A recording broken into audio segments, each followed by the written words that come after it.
Hello everyone, so welcome back to another video. तो जैसे कि आप सब होता है आपके अकाउंटेंसी की रिवीजन क्लास चल रही है, तो ओनी रिवीजन क्लास को आगे बरकरार करते हुए आज आपकी क्लास नंबर 27 है, जिसमें मैं आज आपके टैक्सेशन को आगे फर्दर डिस्कस करेंगे। आप सभी को पता है last lecture that is 26 lecture में हमने टैक्सेशन के बारे में पढ़ा था, उसको स्टार्ट किया था।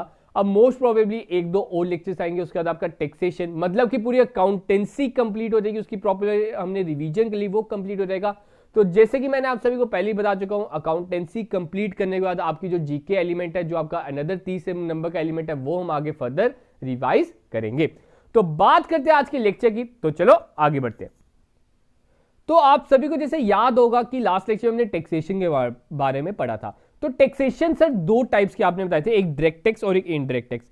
सर डायरेक्ट टैक्स वो था जिसका बर्डन आप आगे ट्रांसफर नहीं कर सकते हो, ठीक है, मतलब वो ही पर्सन पेमेंट करेगा जिसके ऊपर उसकी लायबिलिटी पड़ी है। लेकिन इनडायरेक्ट टैक्स वो है सर जिसका बर्डन आप आगे ट्रांसफर कर सकते हो। For example it is also known as the consumption tax, जो हम कंज्यूमर पे ट्रांसफर कर देते हैं, लेकिन पेमेंट हम खुद ही करते हैं, हम कंज्यूमर से ले लेते हैं, उनसे कलेक्ट कर लेते हैं, ठीक है। तो ये दो तरह के टैक्स थे। तो आज हम इसका first element that is direct tax, या in other words we can say that the income tax, income tax को कवर अप करेंगे आज के लेक्चर में। बहुत लेंथी जाने वाला आज का लेक्चर, उसमें आपका प्रॉपर्ली मैं इनकम टैक्स के बारे में बता दूंगा, कैसे कैलकुलेट की जाती है, क्या इनकम टैक्स स्लैब्स के बारे में आपने सुना होगा। जैसे अभी बजट आया तो बजट में सभी के मन में यही था कि सर स्लैब्स भरेंगे कि नहीं बदलेंगी, तो वो चीज हम इसमें डिस्कस करेंगे क्या होता है, तो उसके बारे में बताता हूं। तो आगे बात करते हैं। होप सो ये जो हमने कल पढ़ा द रेजिडेंशियल स्टेटस, कुछ इंपॉर्टेंट टर्म्स वो भी आपको क्लियर हो चुकी होंगी। तो बात करते हैं आज का टॉपिक दैट इज जो इनकम टैक्स है। क्या sir income tax? Sir income tax कौन सी टाइप है? Sir income tax is are direct tax, इतना क्लियर है जी सर। अब इनकम टैक्स जैसे नाम आपको सजेस्ट कर रहा है, वो टैक्स जो आप अपनी इनकम पे देते हो। सर इनकम क्या है? आपकी कमाई। क्या आप आपकी कमाई का पैसा, उसके ऊपर जो टैक्स लगना है, क्या आप किसी और से वसूल सकते हो? No sir. आप फॉर एग्जांपल आपने बताया कि मेरी इनकम है 1 करोड़, ठीक है, तो मेरी इनकम है 1 करोड़, तो उसके ऊपर जो टैक्स बनता है, फॉर एग्जांपल 1 लाख का टैक्स बनता है, क्या आप किसी और से लेके टैक्स पे करोगे? ऐसा नहीं है। गवर्नमेंट कहती है इसका टैक्स तुझे ही पे करना पड़ेगा, क्योंकि इनकम कमाई भी तो तूने है, तो वो उसके ऊपर जो टैक्स लगेगा उसके बारे में आगे पढ़ने जा रहे हैं। कहता है everyone who earns or gets an income in India is subject to income tax. Your income could be salary, pension, could be from a saving account that is quietly accounting a 4% interest. Even winners of कौन बनेगा करोड़पति have to pay tax on their prize money.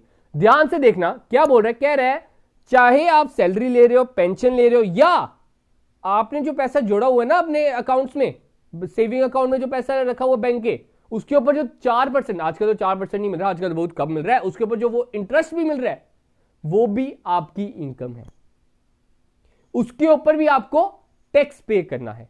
Even अगर आप कौन बनेगा करोड़पति, मतलब lottery से भी पैसा जीत के आते हो, तो आपने उसके ऊपर भी क्या करना है? टैक्स पे करना है। तो वो चीज हमने आगे पढ़नी है, ठीक है। इनकम टैक्स होप क्लियर होगा। अब इनकम टैक्स को समझने के लिए income tax department that is income tax act 1961 ने इसे 5 फर्दर हेड्स में बांटा है। द मोस्ट इंपॉर्टेंट पॉइंट आपसे पूछा जा सकता है, इनकम टैक्स 1961 ने इनकम टैक्स को कितने हेड्स में बांटा गया? 5 हेड्स में बांटा है। तो पांचों हेड्स के आपको नाम पता होना चाहिए, ये आपकी स्क्रीन पे आप देख सकते हो। The first head is your income from salary. आपका पहला हेड क्या आ जाता है? आपको मैं नीचे कर देता हूं, हाँ ठीक है। तो पहला हेड क्या कहता है? Income from salary. Another head क्या कहता है? Income from business. Another head क्या कहता है? Income from house property. Another head क्या कहता है? Income from capital gain. And the last one is income from other sources. अभी इन सभी के बारे में बताता हूं। इनकम टैक्स एक्ट ने क्या कहा, आपके जो इनकम के हेड्स हैं, हम 5 हेड्स बनाते हैं। आप जब रिटर्न भरते हैं ना, उधर रिटर्न में आपके 5 हेड्स आते हैं। पहला बोलता है इनकम फ्रॉम सैलरी, जैसे कि नाम बता रहा है, अगर आपकी कोई सैलरी से कोई इनकम आ रही है, देखो एक जरिया नहीं होता आजकल इनकम कमाने का, आजकल बहुत ज्यादा जरिया है, तो उन सभी को हम डिफरेंट हेड में क्लासीफाई करेंगे, ताकि हमें पता चल सके कि आप कौन कौन से हेड के थ्रू कमा रहे हो। फॉर एग्जाम्पल आपकी सैलरी है 5 लाख, तो आप इधर सैलरी डाल दोगे 5 लाख।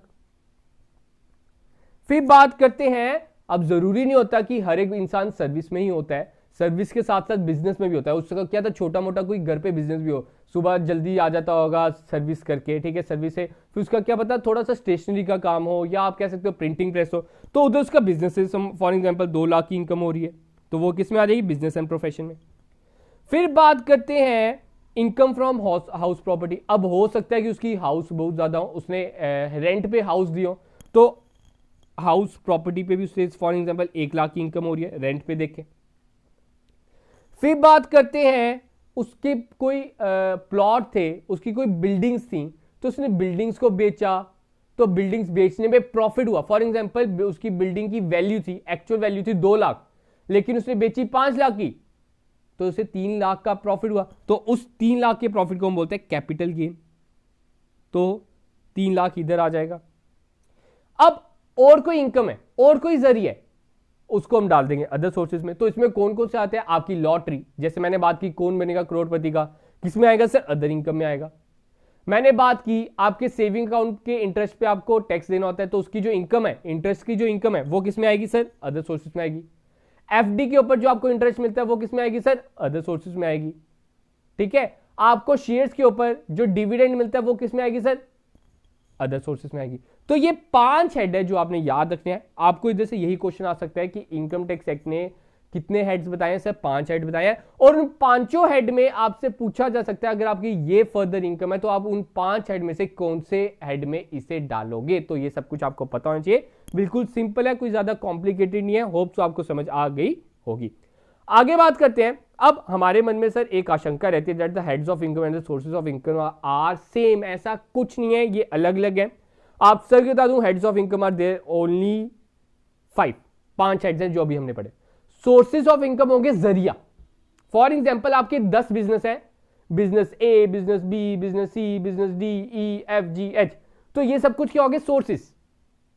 लेकिन इन 10 के 10 बिजनेस को अगर मैं कंबाइन करके नाम बोलूं तो that will be your income from business, तो उसको हम बोलेंगे हेड ऑफ इनकम, ठीक है। बस तो बस आपने याद रखना है heads of income is only 5, लेकिन सोर्सेज ऑफ इनकम बोले there can be millions of income. जो सोर्सेज ऑफ इनकम है वो मिलियंस में हो सकता है, ठीक है। होप सो क्लियर होगा। तो आगे बात करते हैं, what is income tax slab. अब बात आती है इनकम टैक्स स्लैब की। आपको मैं आगे करके बताऊंगा कि इनकम टैक्स कैलकुलेट कैसे करते हैं, क्या रेट है। अब इनकम टैक्स स्लैब क्या है, life tax on individual tax based on the basis of slab system. The slab system means different tax rate.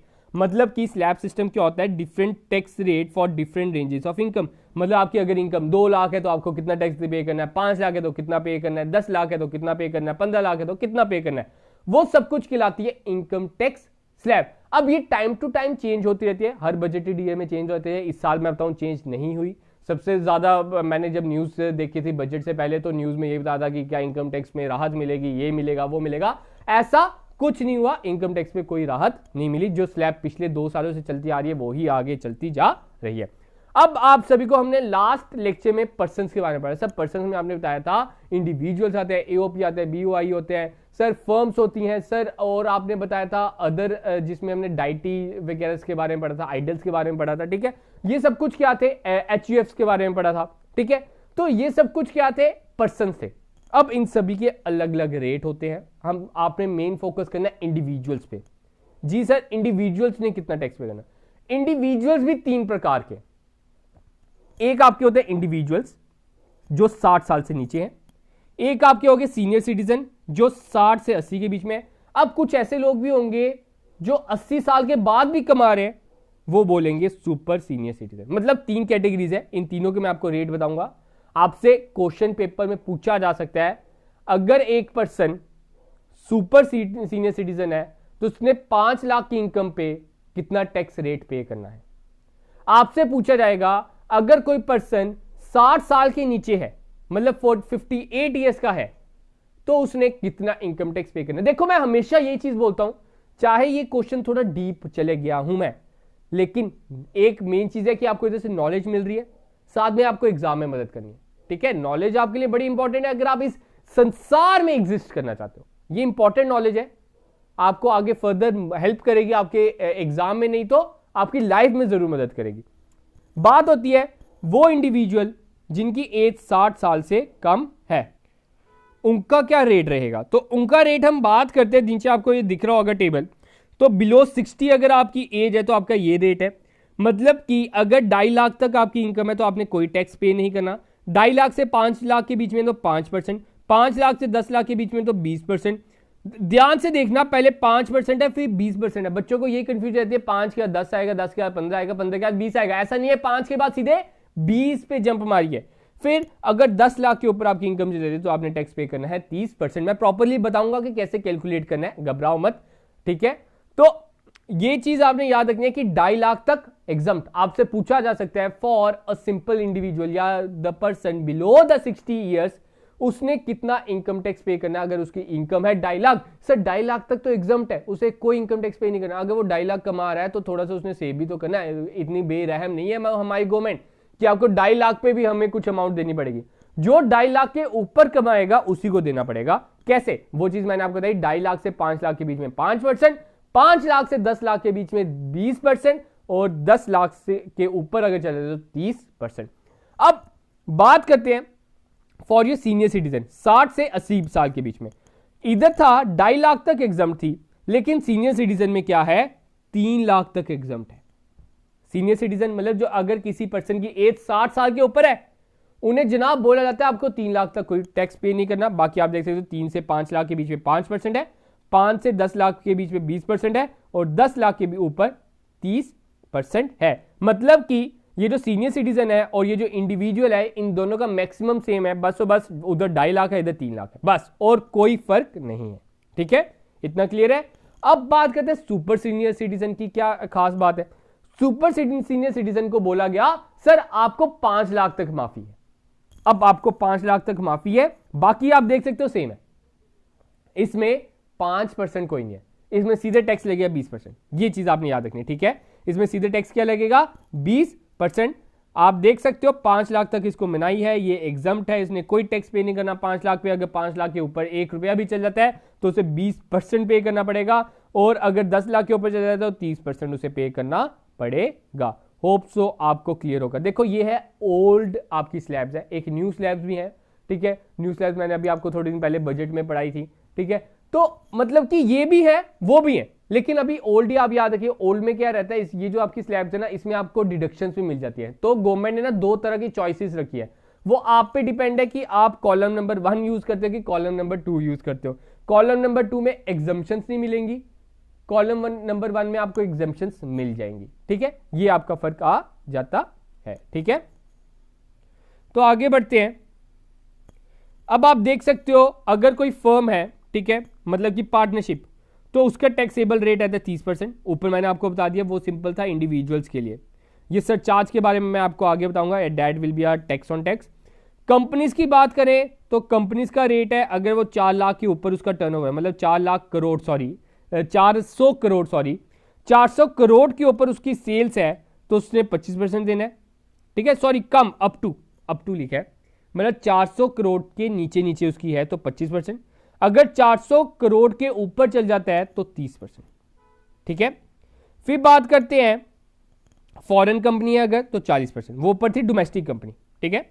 अगर फॉरेन कंपनी है तो सिंपली 40%, लोकल अथॉरिटी है तो 30%। अब बात करते हैं इनकम टैक्स कैसे कैलकुलेट किया जाता है। देखो एक बार मैं आपको बता देता हूं, याद आपको दिला देता हूं, हमने वैसे सब कुछ पढ़ा हुआ है। फॉर एग्जाम्पल मैंने आपको बताया दैट 10 लाख के ऊपर अगर आपकी इनकम है तो आपने 30% देना है। For example your income is 12 lakh, तो 12 लाख का 30% कितना हुआ सर, 12 लाख का 30% हो गया सर 3,60,000, ठीक है ना, 3,60,000। तो जो 3,60,000 है, 12 लाख में से मैं 3,60,000 अराउंड 4 लाख आप कह सकते हो, वो मैंने टैक्स में पे कर दिया, तो मेरे पास तो 8 लाख ही बचा। तो ये तो गलत बात है, ऐसा नहीं है। आपने टैक्स 3,60,000 पे नहीं करना। अब ध्यान से सुनना स्लैब सिस्टम वर्क कैसे करती है। देखो ये 12 लाख आपकी इनकम है, अब इसको कैसे कैलकुलेट करना होता है, इसको हमने बाइफर्केट करना है।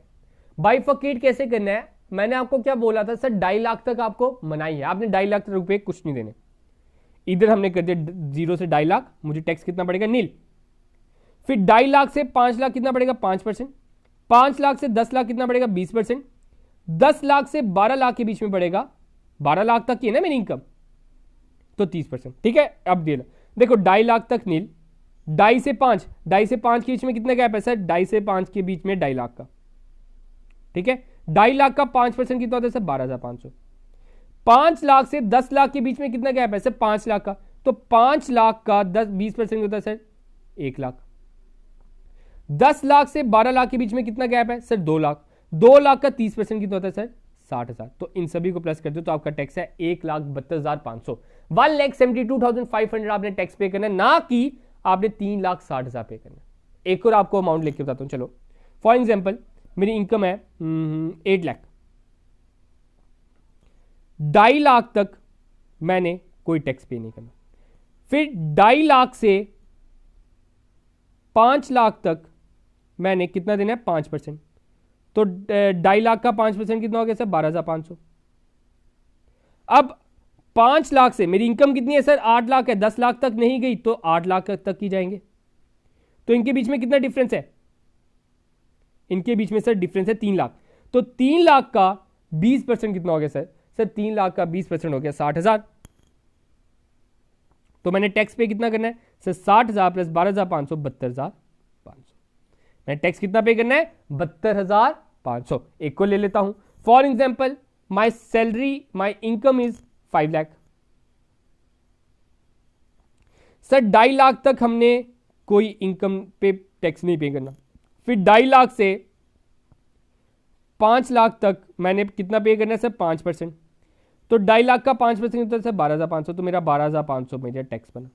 एक को लेता हूं एग्जाम्पल, फॉर एग्जाम्पल 15 लाख।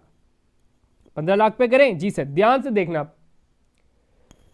0 से 2.5 लाख पे नील, 2.5 से 5 लाख पे 12,500, 5 लाख से 10 लाख पे 20%, 1 लाख, 10 लाख से इधर मैं कर देता हूं अब 15 लाख, 15 लाख पे 30%, मतलब इन दोनों के बीच में कितना गैप हुआ सर? इन दोनों के बीच में हुआ 5 लाख। तो 5 लाख का 30% होता है 1.5 लाख। तो इधर मैं लिख देता हूं 1.5 लाख। ठीक है, ठीक है। अब 1.5 लाख प्लस 1 लाख प्लस 12,500 कितना हो गया sir? Sir 2.5 lakh, 2.5 lakh plus 12,500 आपका हो गया 262,500। होप सो क्लियर होगा। तो 15 लाख पे मुझे 2,62,500 टैक्स पे करना है, ना कि 15 लाख का 30% पे करना है। ये स्लैब सिस्टम कहता है पहले 2.5 लाख निकाल लो, उसके ऊपर मनाही है। 2.5 लाख के ऊपर अगर ऊपर इनकम जाती है फिर उसके ऊपर आपने ऐसे इस हिसाब से टैक्स पे करना है। ठीक है, आगे बात करते हैं। होप सो आपको अब क्लियर होगी। ठीक है, अब आपने क्या करना है, आपके लिए एक होमवर्क है। आपने ना मुझे 20 लाख अगर आपकी इनकम है तो आपने कितना टैक्स पे करना है वो आप कमेंट सेक्शन में लिख के बताओगे। ठीक है, प्रॉपर्ली स्लैब्स के हिसाब से आप बता दीजिए।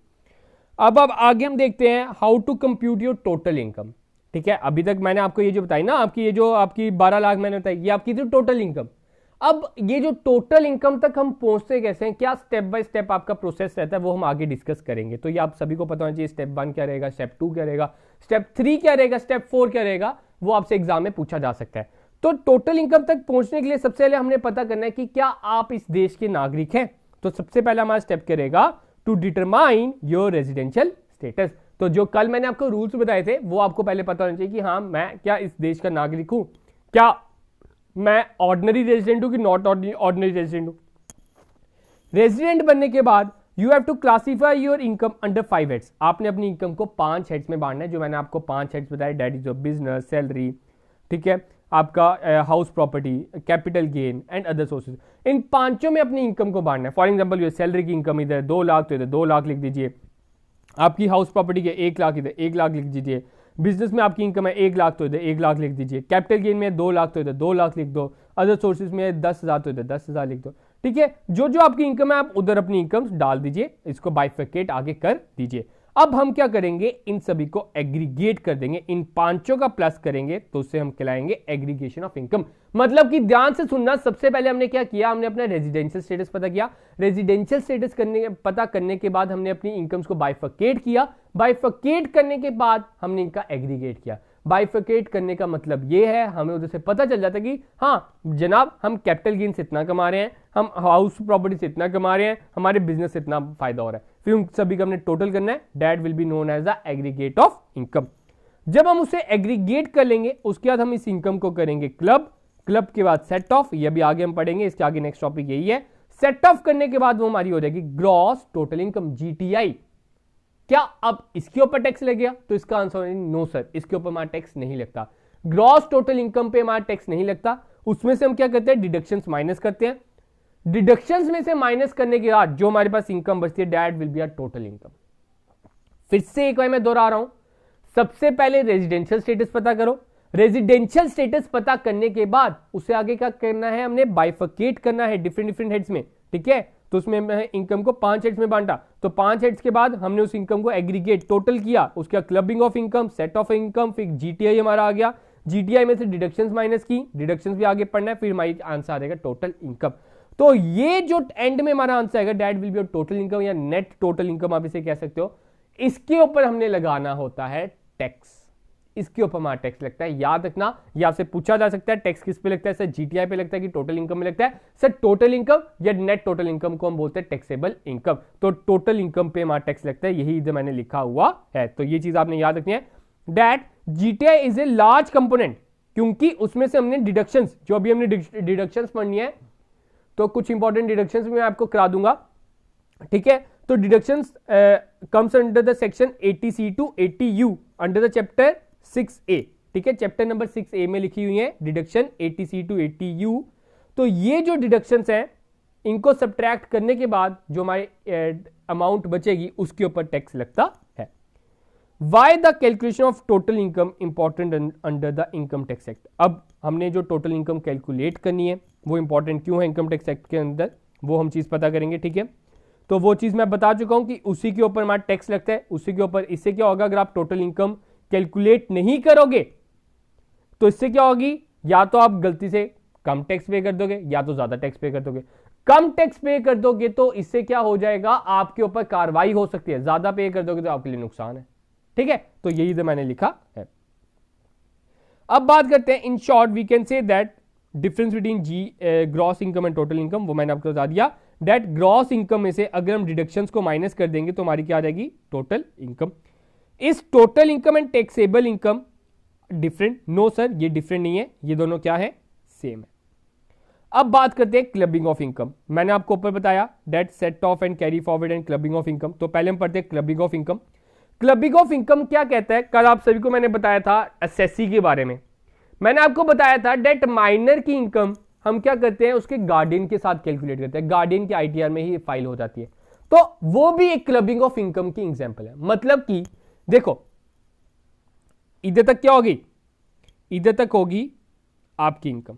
अब कुछ हो सकता है किसी केस में आपकी इनकम के साथ और किसी इंसान की, for example your minor child, your lunatic person किसी कोई हो सकता है, ठीक है, इडियोटिक पर्सन कोई हो सकता है। तो उस पर्सन की, ठीक है, उस पर्सन की अगर इनकम आपके साथ क्लबिंग होनी होगी तो वो हम इधर ऐड ऑन कर देंगे, ठीक है। तो मतलब कि after aggregation of income next process क्या होता है, क्लबिंग ऑफ इनकम। ये आपसे पूछा जा सकता है, तब बार बार मैं दोहराता हूं ताकि आपके दिमाग में फिट हो जाए, घी की तरह घुल जाए। तो बात करते हैं income tax act has specified certain cases. तो ये सर्टेन केसेस में आपको बताया था that clubbing of income is important. For example, a person if a husband diverts some part of his income to his wife to reduce his tax burden, then such case, ठीक है। कभी कभार क्या होता था, पहले पहले होता था, आजकल थोड़ा रेयर हो गया है कि हस्बैंड्स क्या करते थे, अपनी वाइफ के नाम पे कुछ अपनी जो प्रॉपर्टी थी वो डाइवर्ट करने की कोशिश करते थे। तो वो जो प्रॉपर्टी की इनकम होती है वो हस्बैंड की इनकम टैक्स पे ही लगेगा, ठीक है, क्योंकि वाइफ की तो कोई इनकम है ही नहीं। तो उस कारण आपने याद रखना that it divert some part of his income to his wife to reduce his tax burden, then such transferred income of wife is added and taxed as income of husband only, not his wife. आगे बात करते हैं set off losses. तो set off losses होता है कि for example इसमें एक तरह से आप कह सकते हो कि गवर्नमेंट इतनी बेरहम नहीं है, उन्होंने हमारे लिए कुछ फायदेमंद चीजें भी सोची है। कहता है for example you have two businesses, एक बिजनेस है ए, एक बिजनेस है बी, ठीक है, आपके दो बिजनेस है। एक बिजनेस में आपको प्रॉफिट होता है 1 लाख और एक बिजनेस में आपको लॉस होता है 50,000 का। तो वो कहता है अगर एक बिजनेस में आपको लॉस हुआ है, उस लॉस को आप इसमें से काट सकते हो। मतलब 1 लाख में से 50,000 आपने काटे तो आपकी इनकम कितनी बच गई? 50,000। This is known as a set off losses. मतलब जरूरी नहीं है कि अगर आपको कहीं लॉस हो रहा है आप उसको निग्लेक्ट कर दो, आप उसको निग्लेक्ट नहीं कीजिए, आप उसको अपनी बाकी फर्दर इनकम में से डिडक्ट कर सकते हो। That will be known as a set off losses. Set of losses mean adjusting the losses against the profit or income of the particular year. Losses that are not set off against income in the same year can be carried forward. अब ये मैंने आपको बताया set of के साथ साथ एक और वर्ड होता है कैरी फॉरवर्ड। कभी कभार क्या होता है, फॉर एग्जाम्पल ए में हमें बिजनेस ए में मुझे 1 लाख का नुकसान हुआ, 1 लाख का नुकसान हुआ, और बी में मुझे प्रॉफिट हुआ 50,000 का।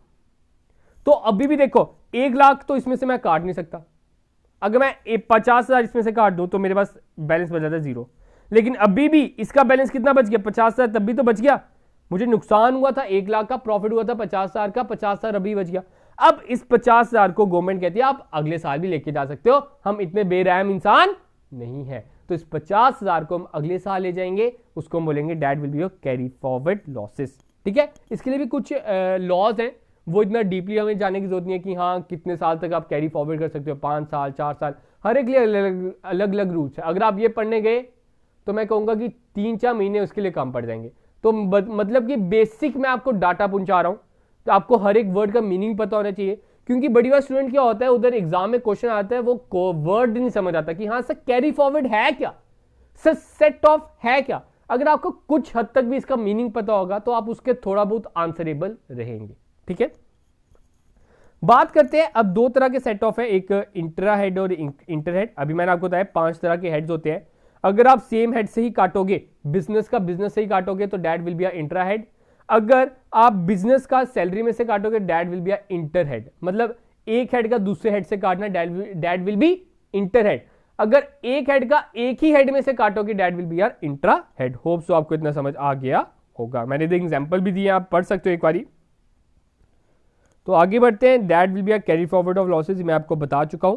What is tax deduction? अभी मैंने आपको बताया टैक्स डिडक्शन के बारे में, आपको कुछ डिडक्शंस मिलती हैं। It is lowers a person और organisation tax liability for lowering his taxable income. Deductions are typically expenses that tax pay. ध्यान से सुनना, ये जो डिडक्शन है ना, actually it is these are the expenses that the taxpayer incurred during the year that can be applied against or subtracted from its gross income in order। अभी मैंने आपको बताया सर ग्रॉस टोटल इनकम में से अगर हम deductions को minus करेंगे तो हमारा आंसर आता है टैक्सेबल इनकम। तो हमारा आंसर क्या आता है? Taxable income. तो ध्यान से समझना, तो ये जो डिडक्शंस है, deductions under the section under the chapter 6A में दिया गया है। कौन कौन से सेक्शन में? 80C से लेकर 80U तक। अब क्या होता है, गवर्नमेंट ने क्या बोला है, जनाब सेविंग कीजिए, सेविंग करोगे तो क्या होगा सर? इकोनॉमी आगे बढ़ेगी। सेविंग करना बड़ा इंपॉर्टेंट है, हमने IFMS में पढ़ा सेविंग करना क्यों इंपॉर्टेंट है, ठीक है, याद है ना। तो गवर्नमेंट उसी के लिए आपको प्रोत्साहित कर रही है कि सेविंग कीजिए। गवर्नमेंट कहती है अपनी इंश्योरेंस कराइए। अब बंदा कहता है यार इतना खर्चा करेंगे हम, इंश्योरेंस पे कर देंगे तो हमारे पास बचेगा ही क्या। तो गवर्नमेंट ने इसमें आपको राहत दी हुई है कुछ, आप अपनी LIC कीजिए, उससे क्या होगा, आपकी जो टैक्सेबल इनकम है वो कम हो जाएगी। होता क्या है, इंसान ने फॉर एग्जांपल उसकी इनकम है 5 लाख, वो कहते हैं यार मैं गवर्नमेंट के खाते में पैसा क्यों डालूं, मैं इस 5 लाख में से 50,000 की अपनी LIC करा लेता हूं। तो वो जो LIC का 50,000 आपने दिया ना, उस 50,000 को आप माइनस कर लोगे और आपकी इनकम 4,50,000 बच जाएगी। एक आपकी LIC भी हो गई और आपकी इनकम भी रिड्यूस होगी। आप देख सकते हो, अब आपने टैक्स 4,50,000 पे देना है, आपने टैक्स 5 लाख पे नहीं देना। ये चीज है, ठीक है। तो वो कुछ क्लॉजेज है, कुछ रूल्स है, जो इंपॉर्टेंट रूल्स है वो मैं आपको बता देता हूं, किस हिसाब से आप अपना इनकम टैक्स बचा सकते हो। आज का इंसान इतना शातिर है कि उसकी इनकम 12-12 लाख तक होती है, लेकिन फिर भी वो टैक्स पे नहीं कर रहा, वो टैक्स बचा लेता है with the help of deductions. वो डिफरेंट डिडक्शंस के थ्रू अपने टैक्स बचा लेता है। 12 लाख से अपनी इनकम सीधे 4 लाख पे ले आता है, और 4 लाख के बाद उसकी इनकम सब कुछ एग्जम्प्टी हो जाती है, वो सब कुछ आपको क्लियर हो जाएगा, ठीक है। ये चीज आपको इनकम टैक्स ऑफिसर सिखाएगा। एक आपको बताया जाता है कि आप कैसे अपना इनकम टैक्स बचा सकते हो, ठीक है। अब जो मेन चीज आपने इसमें याद रखनी है, क्या मेन चीज आपने याद रखनी है, दैट द इनकम टैक्स जो मैंने आपको बताया, ठीक है, ये जो डिडक्शंस आपको मैंने बताई, ये 1961 में कौन से रूल्स के अंदर, कौन से एक्ट के अंदर आते हैं, that is section number 80C से लेकर 80U तक, ठीक है। अब बात करते हैं कुछ इंपॉर्टेंट डिडक्शंस के बारे में बताता हूं। देखो सी से लेकर यू तक जाने बैठ गए ना, हजारों डिडक्शंस है, तो उन सबको याद करना तो बड़ा मुश्किल टास्क है, तो कुछ इंपॉर्टेंट लेके आया हूं ताकि एग्जामिनर आपको इसके रिलेटेड कुछ पूछ ले तो आप आंसरेबल हो। तो पहली डिडक्शन है 80C, द मोस्ट इंपॉर्टेंट। ये टोटल डिडक्शन आपको इसमें मिलती है 1.5 लाख की। इसमें टोटल डिडक्शन कितनी है, 1.5 लाख की। आपसे पूछा जा सकता है according to the section 80C आपको टोटल डिडक्शन कितनी मिल सकती है, 1.5 लाख की। अब इसमें क्या क्या कवर होता है सर, LIC, PPF, आपका पब्लिक प्रोविडेंट फंड होता है। इसमें क्या होता है, आप बिजनेस में पैसा एज FD होता है, आप मान सकते हो, जो आपको 15 साल के बाद मेच्योर होने के बाद ही मिलती है, ये बिजनेसमैन लगाते हैं। Next one is national saving certificate, home loan, property, payment of tuition fee of 2 children, ठीक है। अब मतलब इन सभी की प्लस करके 1.5 लाख के ऊपर नहीं होना चाहिए। अगर फॉर एग्जाम्पल इन सभी का आपकी लाइफ इंश्योरेंस थी फॉर एग्जाम्पल 1 लाख, PPF भी थी 1 लाख, तो इन सभी का प्लस कितना हो गया, 2 लाख। ये लॉ क्या कहता है, ये सेक्शन क्या कहती है सर, ये सेक्शन कहती है आपको 1.5 लाख तक ही मनाई है, तो आपको डिडक्शन 1.5 लाख की ही मिलेगी, ना कि 2 लाख की मिलेगी। ये चीज याद रखना, मैक्सिमम 1.5 लाख की।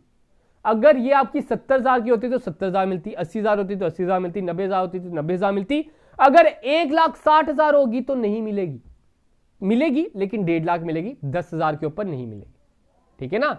मतलब मैक्सिमम आपको 1.5 लाख की डिडक्शन इसमें मिल सकती है। सेकंड होता है 80 TTA। TTA भी बड़ा इंपॉर्टेंट है, ये आपका सेविंग बैंक अकाउंट के ऊपर जो इंटरेस्ट मिलता है उस इनकम को डिडक्ट कर देता है।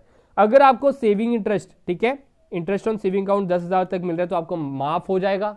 अगर 10,000 के ऊपर आपका सेविंग इंटरेस्ट में चल जाता है तो वो माफ नहीं होगा, ठीक है। 80 TTA में आपका इंटरेस्ट ऑन सेविंग अकाउंट आ जाता है। Next is your deduction number 80E से याद रखते हो एजुकेशन लोन। तो ये क्या है कि अगर आपने कोई एजुकेशन लोन लिया है तो आपको इंटरेस्ट की मनाही हो जाती है।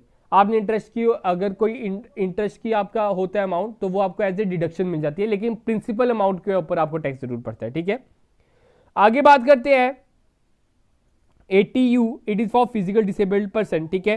80U डिडक्शन क्या कहती है सर, 80U डिडक्शन कहती है कि अगर आपकी जो फिजिकल डिसेबिलिटी है, ठीक है, वो सर्व नहीं है, अगर सर्व होगी बड़ी ज्यादा मतलब 80% से ज्यादा, अगर आपकी 80% से भी ज्यादा है आपकी डिसेबिलिटी तो आपको डिडक्शन मिलेगी 1,25,000 की। अगर 40 से 80% के बीच में तो आपको डिडक्शन मिलेगी 75,000 की, ठीक है। ये चीज आपने याद रखनी है। तो ये थी कुछ इंपॉर्टेंट डिडक्शन, होप्स आपको ये समझ आ गई होंगी, आपको पता चल गया होगा क्या है डिडक्शन। अब डिडक्शन भी इधर भी आपकी खत्म नहीं हुआ आपका इनकम टैक्स के बाद एक और आपके लिए अच्छी बात आती है, दैट इज रिबेट।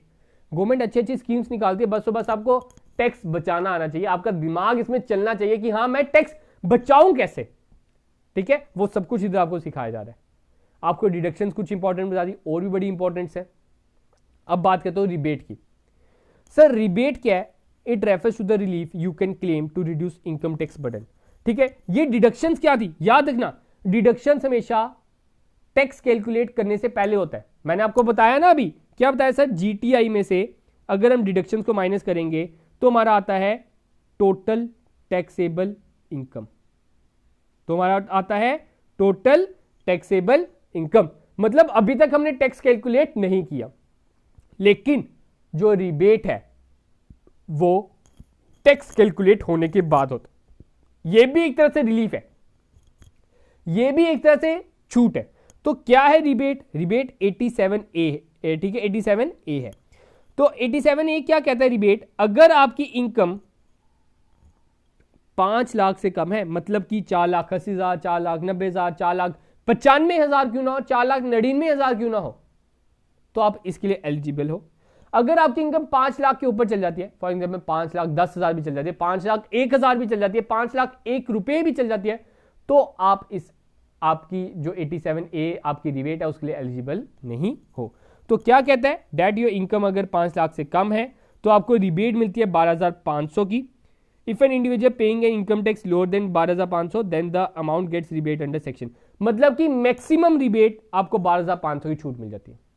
अगर आपकी इनकम 5 लाख से नीचे है तो आपको 12,500 की छूट मिल सकती है टैक्स में, 12,500 के ऊपर छूट नहीं मिल सकती। अगर आपका टैक्स फॉर एग्जांपल बनता है 400 रुपये तो आपको 400 रुपये भी माफ हो जाएंगे। अगर आपका टैक्स बनता है 600 रुपये तो आपको 600 रुपये भी माफ हो जाएंगे।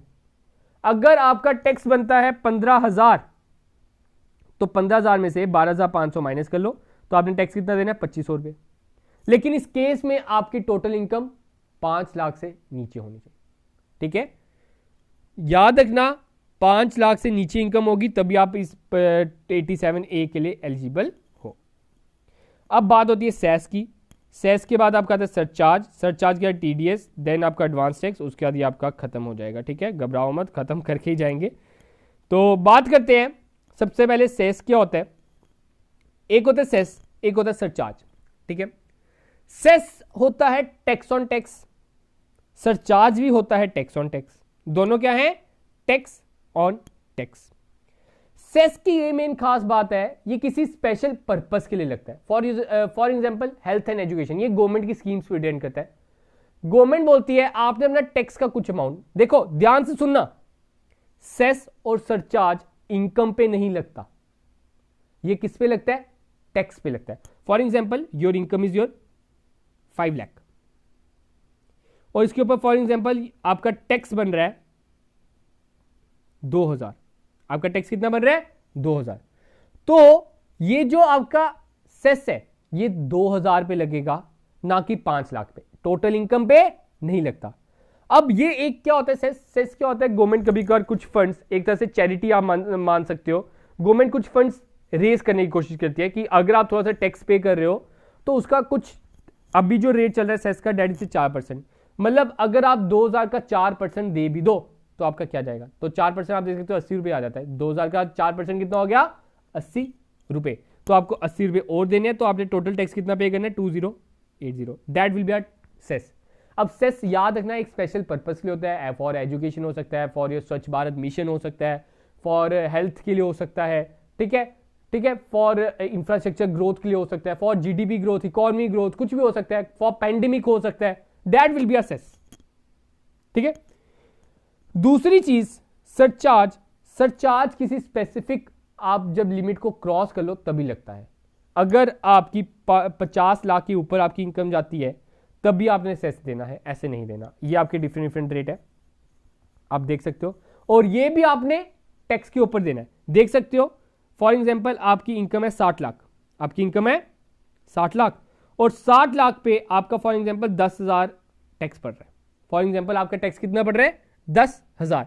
तो सबसे पहले हम इसके ऊपर करेंगे सरचार्ज ऐड। सरचार्ज ऐड कैसे सर, 50 लाख के ऊपर है तो हम 10% सरचार्ज लगाएंगे, तो 10,000 का 10% होता है सर 100 रुपये, सॉरी 1,000 रुपये, तो 11,000 हो गया सर, 11,000 हो गया। अब इसके ऊपर हम लगाएंगे सेस, सेस तो लगाना ही लगाना है अगर गवर्नमेंट ने बोला। तो 11,000 का आप 4% निकाल सकते हो। ठीक है, 11,000 का 4% आपका हो जाएगा फॉर एग्जांपल मेरे हिसाब से 440 हो जाएगा। हाँ जी सर 440 हो जाएगा, तो उसको आप ऐड ऑन कर सकते हो। 11,440 अमाउंट यू हैव टू पे एज ए टैक्स। 1,000 हो गया आपका सरचार्ज, 440 आपका रुपये हो गया सेस। ठीक है, क्लियर है। आगे बात करते हैं टीडीएस। टीडीएस भी आपने इसके बारे में सुना होगा कि आप बड़ी बार ऐसे फिल्मों में डायलॉग मार देते हो, मैं तो टीडीएस काट दूंगा। तो फुल फॉर्म पता होना चाहिए सबसे पहले, TDS stand for total tax deductible at source, tax deductible at source. अब ये किनका करता है, जो सैलरीड पर्सन है, जो एम्प्लॉय है। होता क्या है, इसमें गवर्नमेंट ने इंप्लॉयर्स को अलो कर दिया है कि आपके अगर कोई भी आप किसी को सैलरी दे रहे हो, अपने किसी इंप्लॉय को सैलरी दे रहे हो, फॉर एग्जांपल उसकी पैकेज है 10 लाख का, उसका पैकेज है 10 लाख का, तो आप क्या कीजिए, उसका पैकेज चाहे 10 लाख का है, आप उसको जब सैलरी दोगे ना, टैक्स काट के दे दो, आप ही टैक्स हमारे बदले ले लो और वो टैक्स बाद में उसे कलेक्ट करके हमारे अकाउंट में डाल देना, दैट विल बी टीडीएस। ठीक है, फॉर एग्जांपल 10 लाख पे आपको देखो, आप देख सकते हो 2.5 लाख तक एग्जाम्प्ट हो जाएगा, 2.5 से आपका 5 लाख के बीच में 12,500 हो गया, फिर 5 लाख से 10 लाख के बीच में आपका 20% हो जाता है, तो 5 लाख का 20% आपका होता है 1 लाख। तो 1 लाख प्लस 12,500, तो इसने टैक्स कितना देना है, 112,500। टोटल टैक्स कितना पे करना है? 1,12,500। तो 1,12,500 उसने टैक्स पे करना है, तो वो क्या करेगा? 1,12,500 को 12 से डिवाइड कर देगा। ठीक है, 1,12,500 को 12 से डिवाइड कर देगा, क्योंकि 12 महीने होते हैं ना, तो 12 से डिवाइड कर देगा। जो भी अमाउंट होगी उसकी सैलरी में से काट लेगा, हर महीने की उसकी सैलरी से काट लेगा। इस हिसाब से उस एम्प्लॉय की उसने टैक्स भी पे कर दिया और उसे कोई जिग भी नहीं करनी पड़ी। तो that will be our TDS. तो आप देख सकते हो the TDS is called deductor. ठीक है, a company or person that makes the payment after deducting TDS is known as deductor, और a company or person receiving the payment is called deductee. ठीक है, जो पेमेंट रिसीव करे that is deductee. It is a deductor responsibility to deduct TDS. ये deductor की responsibility है कि वो टीडीएस काटे before making the payment and deposit the same with the government. मतलब उसका पैसा नहीं है, ऐसा मत सोचो कि हाँ वो पर्सन खा जाएगा, वो कंपनी वाला बंदा खा जाएगा, ऐसा नहीं है। वो टीडीएस उसे गवर्नमेंट को देना पड़ेगा। Next concept is your advance tax. Sir अब एडवांस टैक्स क्या है? अब ये नया कंसेप्ट आया, मैं आपको बता दूं। It is also known as the pay as you earn tax. ठीक है, ये इसका नाम है, ये आपसे पूछा जाता है मोस्ट इंपॉर्टेंट कि एडवांस टैक्स का नया अपना उसका नाम क्या है? It is known also known as the pay as you earn tax scheme. ये उसकी एक स्कीम है।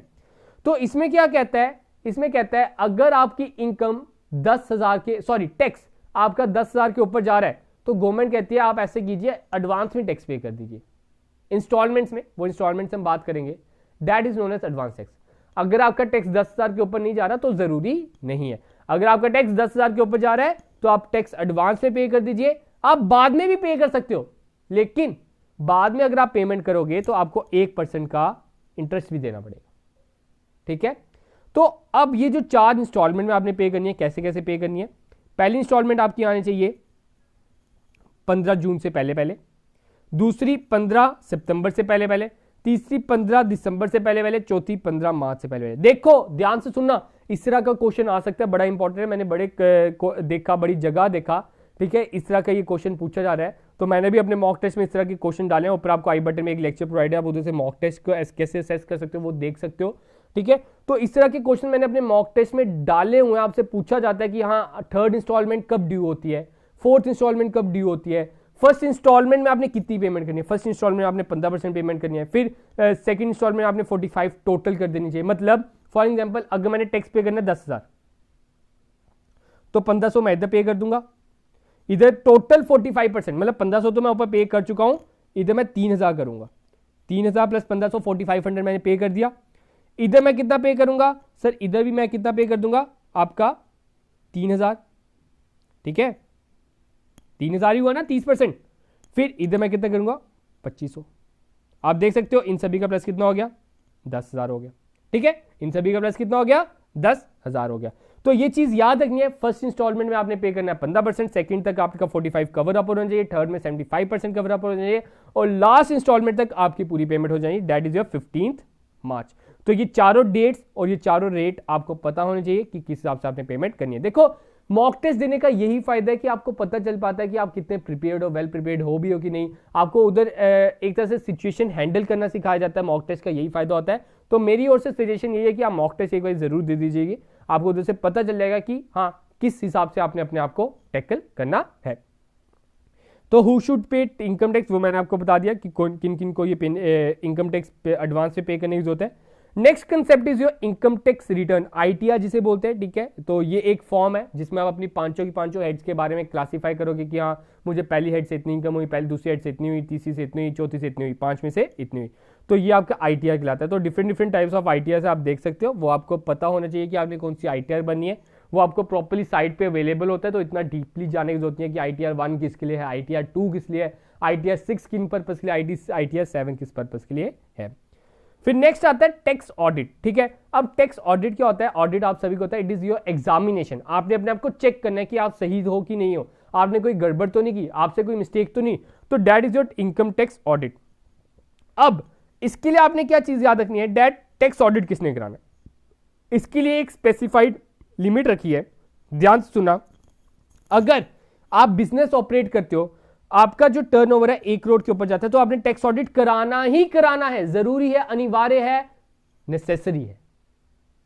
अगर आप प्रोफेशन में, for example you are a doctor, ठीक है, चार्टर्ड अकाउंटेंट और आपका टर्नओवर 50 लाख के ऊपर जा रहा है, तब भी आपने ऑडिट कराना है। तो ये ऑडिट कौन करता है? चार्टर्ड अकाउंटेंट करता है। उधर आपको लेके जाना होता है, वो अपनी स्टैम्प मार देता है कि हाँ आपके अकाउंट सही बने हैं, आपने इनकम टैक्स सही पे किया है। तो ये आपको मैं बता दूं, ये आपकी लिमिट है जो आपने याद रखनी है कि 1 करोड़ के ऊपर अगर आपका बिजनेस का टर्नओवर जाता है, आपकी सेल्स जाती है, तो आपने ऑडिट करानी है। तो गाइज इतना ही था आज का अपना लेक्चर, जिसमें आज हमने कंप्लीट किया your income tax, that is your direct tax हमने कंप्लीट कर लिया। अब हमारा इनडायरेक्ट टैक्स बचा। कोशिश यही रहेगी कि कल के ही लेक्चर में आपका इनडायरेक्ट टैक्स भी कंप्लीट कर दूं, साथ में एमसीक्यू भी आपके लिए लेके आऊं। तो उसके बाद आपका जो अकाउंटेंसी है वो कंप्लीट हो जाएगा, प्रॉपर्ली रिवीजन करा दी। I know it is a great liability, एक लाइबिलिटी रहते हैं मेरे एंड से कि हाँ आपको लेक्चर प्रोवाइड करना। जैसे ही मैं घर आता हूँ, ठीक है, घर आने के बाद टेंशन बढ़ी जाती है कि हाँ, टेंशन भी नहीं मैं कह सकता कि हाँ खुशी खुशी मैं पढ़ाता हूँ, नो डाउट, लेकिन टाइम लिमिट के कारण थोड़ी सी रहता है कि हाँ अगर टाइम तक लेक्चर नहीं प्रोवाइड कर सका तो क्या होगा, क्या रिएक्शन रहेगा। तो मेरे एंड से तो कोशिश यही रहती है कि आप तक हर एक लेक्चर टाइम टू टाइम मिल जाए। तो आप देख सकते हो, पर टाइम देख सकते हो अराउंड 9-10 हो चुके हैं और 10 बजे आप तक ये लेक्चर होगा। तो ये लेक्चर आपको मैं बता दूं, आपका ये डायरेक्ट टैक्स इधर कंप्लीट हो रहा है। कल हम आपका इनडायरेक्ट टैक्स पढ़ लेंगे, उसके बाद आपके जीके सेक्शन में स्टार्ट कर दूंगा। मैंने इकबाल सर को बोल दिया कि वो आपके लिए थोड़े से प्रैक्टिस सेट भी आपके लिए लेके आएंगे, साइंस प्लस जीके के। तो गाइस आज का अपना लेक्चर इतना ही रखते हैं, तो मिलते हैं कल अपने नए लेक्चर के साथ। तब तक के लिए आप इस लेक्चर को एंजॉय कीजिए, प्रॉपर नोट्स बनाइए। नोट्स चलो अब बनाने का अब तो टाइम नहीं है, अब रिवीजन क्लास है, मतलब कि मेन चीज आप इसके प्रॉपर प्रैक्टिस कीजिए गूगल के साथ, ठीक है, मॉक टेस्ट लगाइए, मैं यही कहूंगा। तो गाइज आज का लेक्चर इतने रखते हो, तो मिलते हैं कल अपने नए लेक्चर के साथ। तब तक के लिए आप सबसे अलविदा।